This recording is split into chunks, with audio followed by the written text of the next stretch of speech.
안녕하세요. 황상민 TV 시작하겠습니다. 4월 27일 토요일 WPI 초급 워크숍에 참여하세요. 자신을 이해하고 주위 사람을 더 이해하고 싶다면 WPI 워크숍에 참여하여 자신과 타인에 대한 이해 능력을 키울 수 있습니다.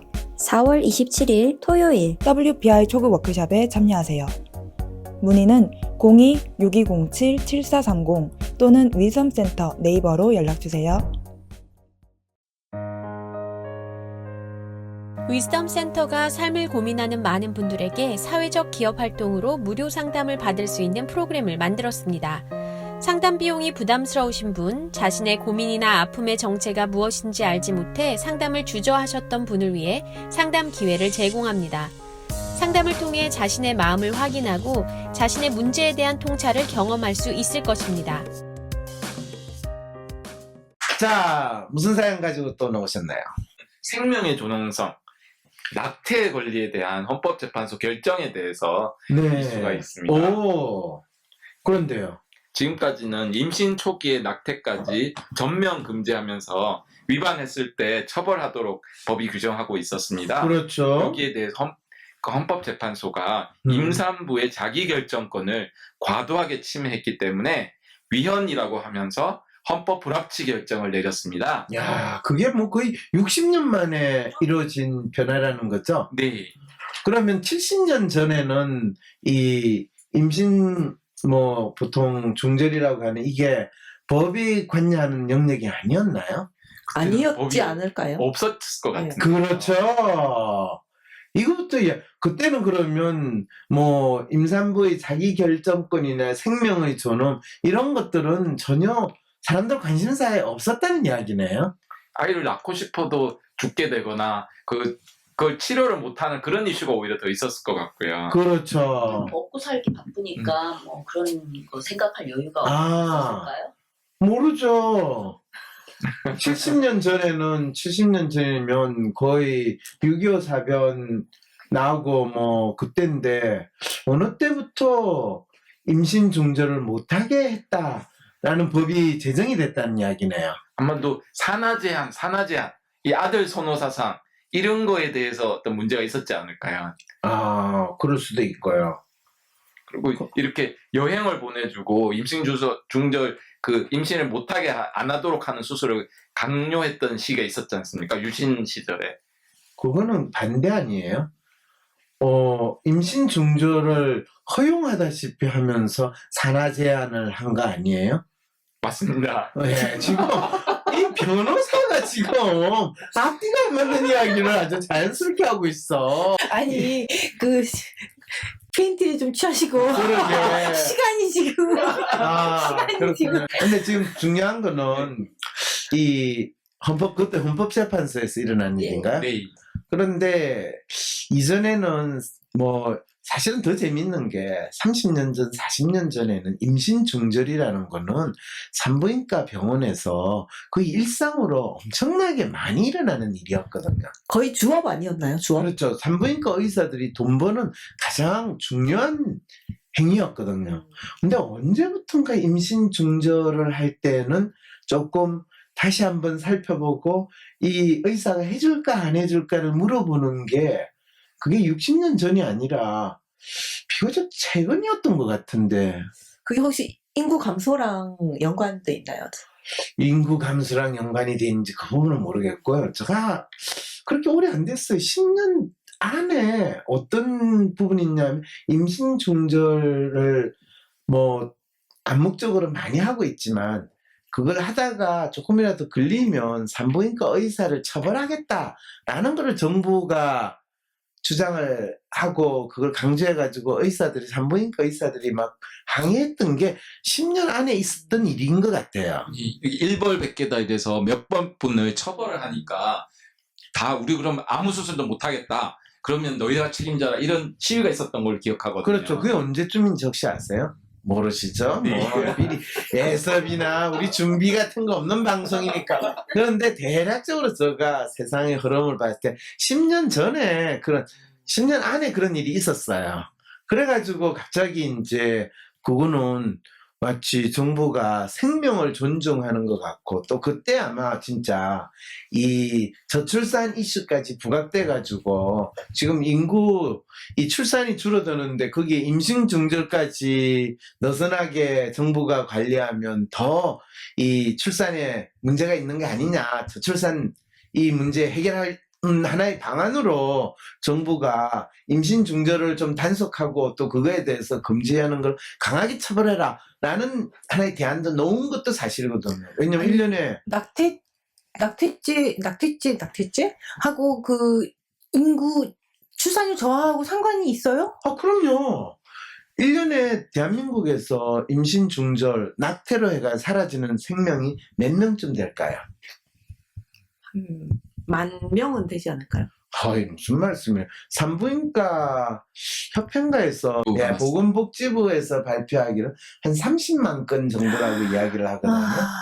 그런데 실제로 산부인과 의사는 그거는 대략적으로 정부가 조사해가지고 추산한 거지 실제는 최소한 100만 건 이상일 거라고 생각을 해요. 지금 한 해 출생자가 38만 정도밖에 안 되거든요. 그럼 그거의 3배가 죽고 있다는 얘기인데요. 근데 그거는 진짜 아무도 확인할 수 없는 거죠. 근데 정부가 발표한 게 한 30만 건이라고 했던 게 내 기억에 있는데 그게 언제적인지를 모르니까. 근데 그거는 조금만 서치해보면 확인할 수 있거든요. 그런데 저 생각에는 100만 건은 충분히 될 거라고 생각을 해요. 대략적으로 인간의 행태를 봤을 때. 왜냐하면 그게 뭐 산부인과에 가가지고 중절 수술을 하는 걸로 낙태를 하는 걸로 일어나는 건수 뿐만 아니라 상당히 다양한 방식으로 일어나는 것들이 많다고 하면 100만 건도 상당히 보수적인 추정일 수도 있어요. 근데 그게 그러면 이제 아시겠죠? 1년에 출생하는 사람 애보다 더 많은 애들이 사라질 수 있다는 거. 그러면 지금 저희가 알아야 될 포인트가 뭐죠? 그렇죠. 지금 7년 전에 같은 이 헌법재판소에서는 낙태죄에서 오히려 합헌이라고 했었습니다. 그렇죠. 임산부의 자기결정권이 태아의 생명권보다 중하다고 볼 수 없다 이렇게 또 얘기하고 그렇죠. 같은 사안에서 이렇게 뭐 완전 반대되는 이야기를 하고 있네요. 그 말은 무슨 뜻이에요? 귀에 걸면 귀걸이, 코에 걸면 코걸이 뭐 이런 거 아니죠. 같은데. 그때의 헌법재판관이 지금 있지 않다라는 거죠. 헌법재판관이 바뀐 거예요. 노선이 바뀌었네. 그렇죠. 그때와 지금은 갈아탔군요. 다르다. 그러니까. 그렇죠. 그래서 대한민국의 헌법재판관들이 뭐 나름대로 대한민국에 나아갈 방향을 결정한다라고 하면 이 산모의 자기결정권이냐 생명의 존중이냐 이런 부분에 있어서 산모의 자기결정권을 존중했다라고 우리는 멋있게 받아들여야죠. 박수 쳐야죠. 혹시 성당 다니세요? 사연이 채택될 가능성을 기다리기보다 당장 상담이 받고 싶은 분, 비공개로 박사님과 직접 개인 상담을 원하시는 분들은 위즈덤 센터에서 유료 상담 신청을 개별적으로 해주세요. 황심소와 멀리 계셔도 전화 상담까지 가능하답니다. 위즈덤 센터 메일은 wisdomcenter@naver.com, 전화번호는 02-6207-7430입니다. 나는 소심한 사람인 것 같은데, 아니, 어떨 때는 활발하기도 하고, 나도 모르겠는 나의 진짜 마음을 밖으로 꺼내서 눈으로 볼 수도 없고, 어떻게 해야 진짜 내 마음을 확인할 수 있을까요? 내 마음의 MRI, WPI 검사를 해보세요. WPI는 대한민국 대표 심리학자 황상민 박사님이 10여 년간 연구 개발한 성격과 라이프 스타일의 과학적인 진단 방법입니다. 내 마음을 비춰주는 마음의 거울 WPI. 내가 어떤 사람인지 지금 알아보세요. WPI 검사는 인터넷 검색창에 황상민의 심리연구소를 검색해서 할 수 있습니다. 옛날에. 네. 그래서 카톨릭계에서만 이 결정에 대해서 상당히 불편하게 유감스럽다라는 설명을 했는데, 같은 기독교라도 개신교에서는 이반을 뻥끗 안 했다라는, 개신교에서는 별로 이 생명을 그거 하는 거에 대해 별 신경을 안 쓰는데, 이것도 또 사실은 되게 재밌어요. 옛날에요. 옛날에 이 수도원에서는 어떤 역할을 해줬냐면요. 아이가 출산하면 특히 부모를 알 수 없는 아이 또는 부모를 내세우고 싶지 않은 아이를 출산을 하면 그 수도원 앞에 갖다 놔요. 그러면 그거를 수녀나 수사가 그 아이를 걷어가지고 생명을 빨리 하느님께 보내요. 그게 죄가 아니라고 생각을 했었다면서요? 그렇죠. 그거 어떻게 아세요? 그 저 스토리를? 조금 알아요. 네. 모르셨어요? 몰랐어요. 그게 제가 이 학교 다닐 때 여러 가지 인간이 생명이라는 거를 그 시대에 따라서 어떻게 받아들이는가 이런 걸 학생들한테 가르쳤을 때 가장 재밌는 놀라운 사실이었어요. 그래서 그때는 가톨릭에서는 뭐라고 그랬냐 하면 인간은 원죄를 가지고 태어나잖아요. 그리고 사는 것 자체가 죄를 더 만들어 갔잖아요. 그래서 예수님은 어린아이들은 죄가 적고 깨끗하고 순수하고 이 자라면서 인간이 더러워져 간다, 죄를 짓는다 그랬는데, 그러면 태어나자마자 빨리 생명을 거두어 버리면 깨끗한 영혼을 하느님께 돌리는 그런 축복을 행하는 일이다라고 생각을 해서 가톨릭에서는 그런 역할을 했대요.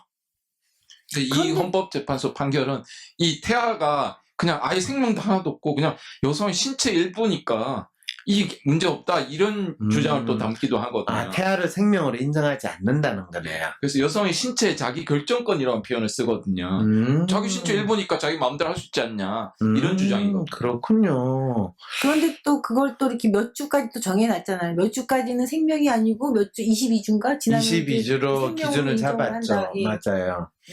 근데 그거는 사실 헌법재판관, 법관이 생명의 기준을 정하는 거는 조금 코미디잖아요.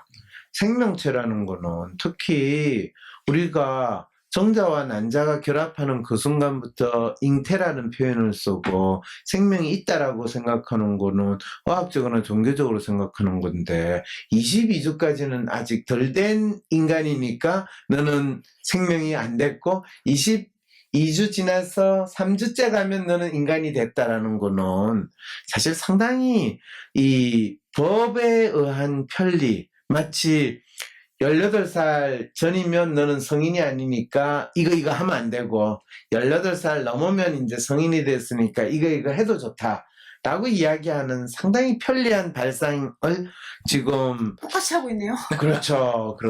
낙태죄를 묻는데 적용을 했는 거는 그거는 참 이 나라에서 사람들의 삶에 있어 법이란 무엇인가, 법이 과연 개개인의 생활 방식이나 이 자기 신체에 대한 결정을 법이 규정할 수 있는가 이런 질문을 던지게 하는데 사로 변호사는 그거에 대해서 어떻게 생각하세요? 실제로 생물학적으로도 21주와 23주에 큰 차이가 없다고 하거든요. 그것이 예를 23주부터는 아주 막 의식 있고 영혼 있고 그런 게 아니라는 거예요. 똑같은 태아이기 때문에 이렇게 형식적으로 22주 지나면 더 위험하고 22주 미만이면 덜 위험하니까 라는 식 의사의 어떤 편의가 들어있는 게 아닌가 싶기도 하거든요. 지금 의사의 편의를 물어본 게 아니고 지금 법으로서 생명인지 아닌지를 판단하는 이 나라의 헌법재판관의 판결 논리가 참 구차하지 않냐라는 게 내 질문의 요지였어요.